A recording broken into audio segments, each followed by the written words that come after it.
If someone told me that a single sentence from a nurse would change everything I believed about my family, I never would have believed it. But that day I ran into the hospital, praying my son was alive. I was stopped by a young nurse who grabbed my arm, looked straight into my terrified eyes and said, "Hide. And wait."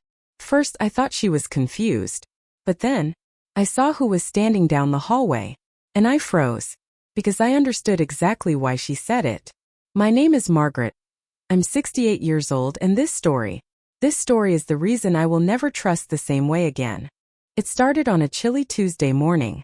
I had just sat down with tea when my phone rang. Not the normal ring, not the soft chime my family uses. This was my son's number. But the voice wasn't his. It was a man. A stranger. "Ma'am, your son collapsed at work. The ambulance is taking him to County General. You need to get here immediately." My heart stopped. My only child. My baby boy. My reason for waking up every morning. I don't remember grabbing my purse. I don't remember locking the door. I just ran. Every second felt like a lifetime. I prayed harder than I had prayed in years. "Please God, don't take him." I drove faster than I ever had. My hands shook on the wheel. My vision blurred with tears. I repeated his name over and over. "Daniel, please hold on." When I reached the hospital parking lot, I didn't even close the car door. I sprinted through the entrance, past security, past patients in wheelchairs, past the front desk calling "Ma'am. Ma'am." I didn't stop.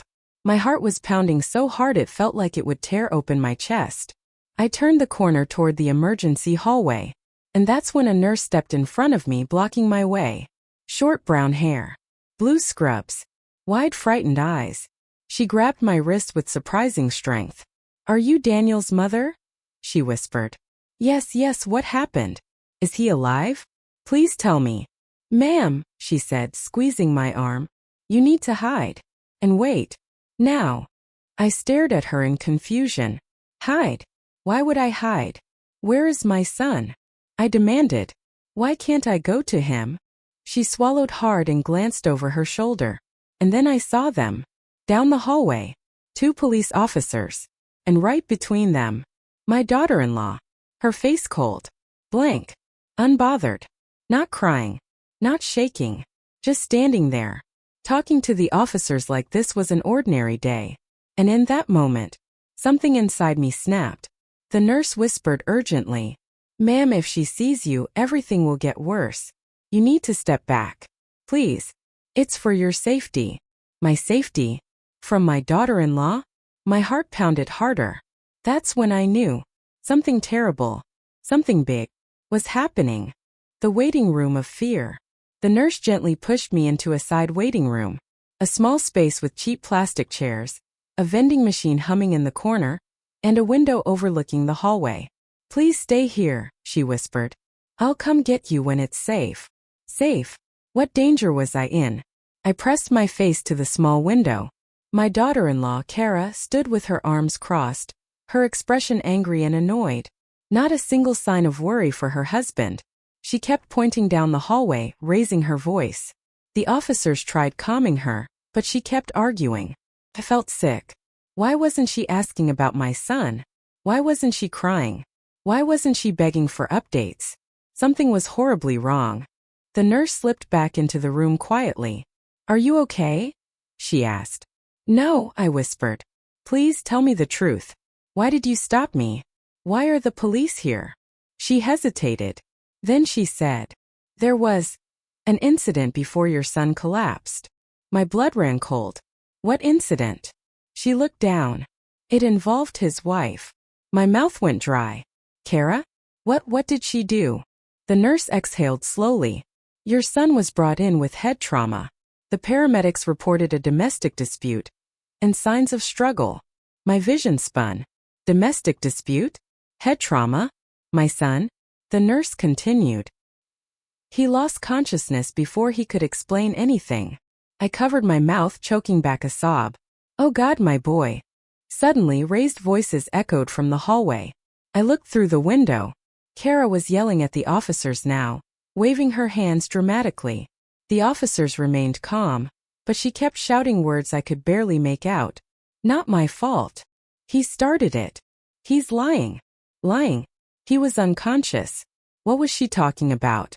Then she turned to the officer and said loudly, "You don't understand.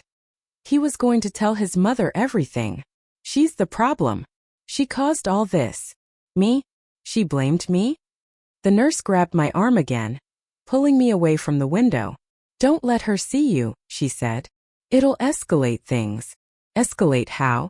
Would she attack me? Scream at me? Lie about me the same way she lied about Daniel? The thought made my skin crawl. The nurse sat beside me. "I shouldn't say this," she whispered, "but your son, he told us something before he passed out." My heart stopped. "Told you what?" She looked toward the hallway again, then leaned close to my ear. "He said, 'Don't let Kara near me.'" My breath caught in my throat. "He said she hurt him," the nurse continued softly. "He was trying to stay awake long enough to warn us." The room felt like it was spinning. My son, my sweet gentle boy, had been afraid of his own wife, and I hadn't seen it. Flashback. The first warning signs. Maybe the signs were always there. Maybe I just didn't want to see them. I remembered the first time I sensed something was off. Daniel had brought Kara home for Thanksgiving 3 years ago. She was beautiful. Long dark hair, perfect makeup, a smile too wide to be real. Everyone liked her. Except me.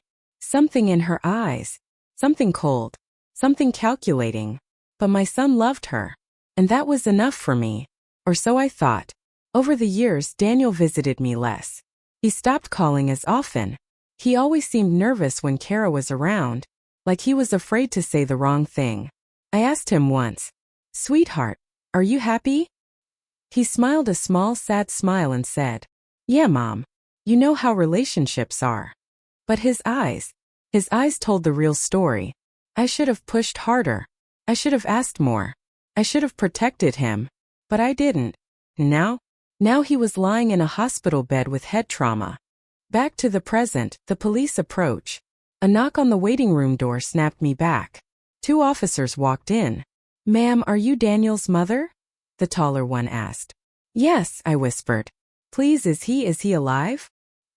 "He's stable for now," the officer said gently. "But we need to ask you a few questions." "About what?" I asked, though I already knew.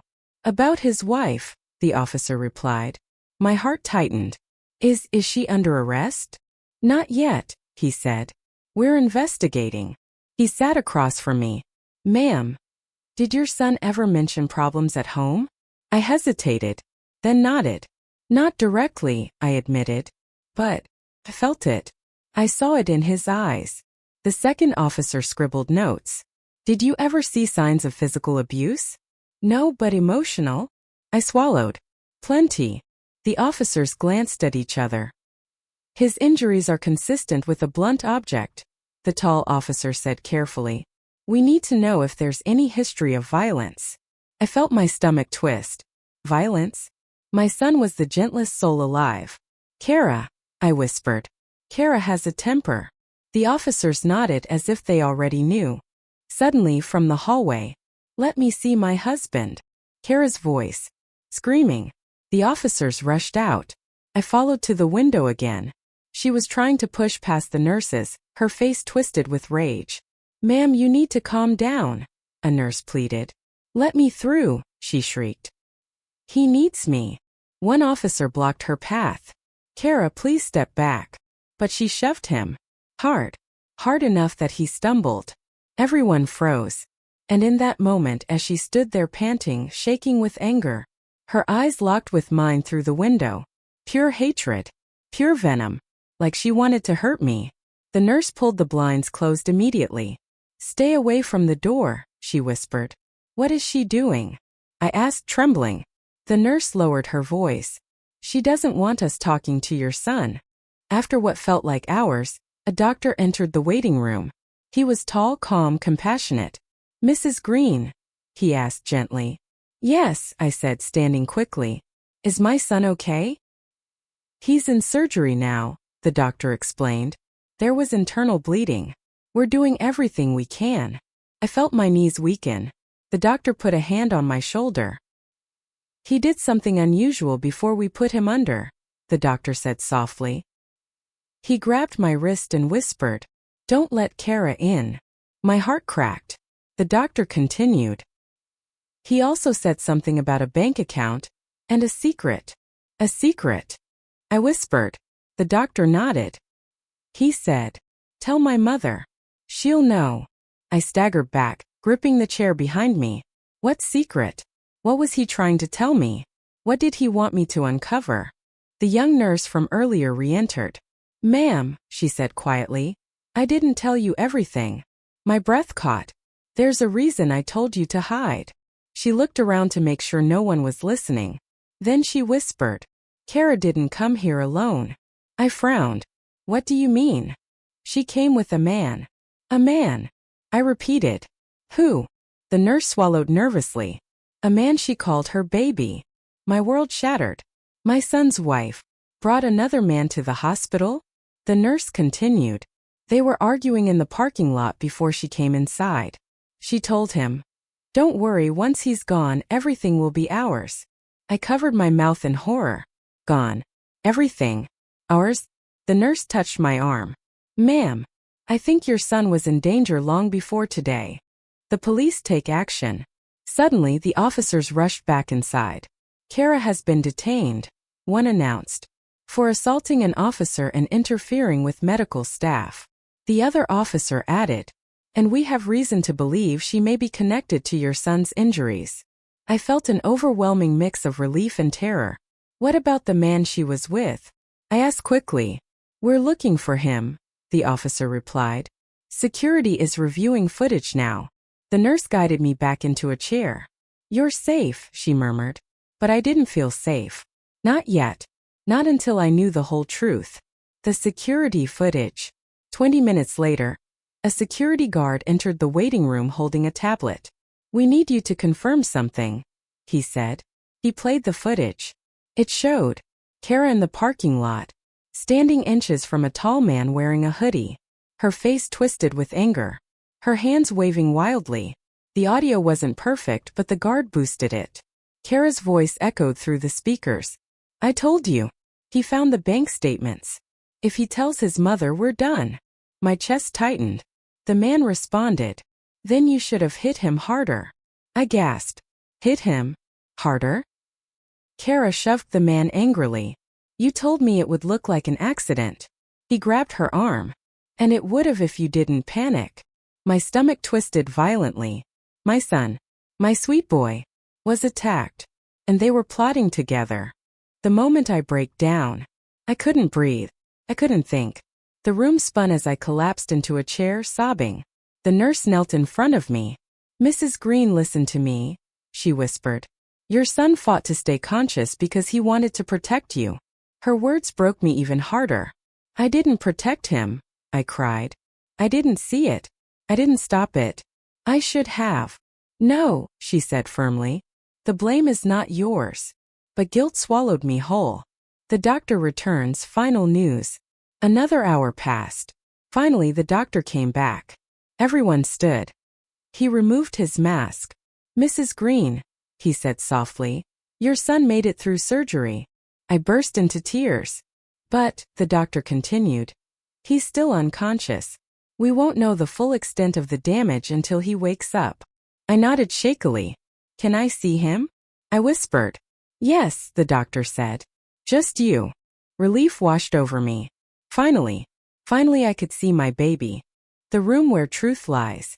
When I entered the recovery room, I nearly collapsed.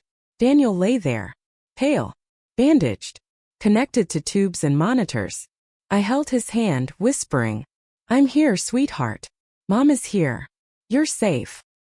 His fingers twitched lightly. And then, a voice behind me, "You shouldn't be in here." I froze. I knew that voice. I turned slowly. The man from the parking lot. The one Kara called baby. He stepped into the room, closing the door behind him. "You should have stayed in the waiting room," he hissed. My heart hammered in my chest. "How did you?" He lifted a metal tray from the table. Threatening. Cold. "You weren't supposed to be part of this." I backed up slowly. My son unconscious beside me. No one else in the room. I whispered, What do you want? He smirked. What Kara promised me. All the money. Money? My mind raced. Then I remembered the doctor's words. Bank account. Secret. Tell my mother. My son knew. He knew they were after something.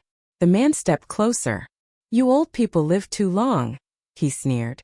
Makes everything complicated. I choked on a sob, but before he could take another step, the door burst open. Officers stormed in. Nobody move. The man dropped the tray and tried to run, but they tackled him instantly. I collapsed into a chair, shaking violently. It was over. Finally over. A few days later, Daniel woke up. His first words were, Mom, I'm sorry.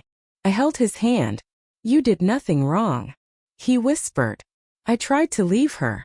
She found out about the savings account I made for you. She got angry. She said she deserved it. She hit me before I could get out. Tears streamed down my cheeks. He squeezed my hand weakly. Mom, I should have told you sooner. I kissed his forehead. You're safe now. That's all that matters. Kara was charged. Her boyfriend too. Daniel recovered slowly day by day. He moved in with me.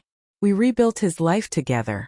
And every time I pass that hospital hallway in my memory, I remember the nurse's voice. Hide. And wait. She saved my life. And my son's life. And that day, I realized something important. Sometimes the people you fear aren't strangers. Sometimes, they're the ones sitting at your dinner table.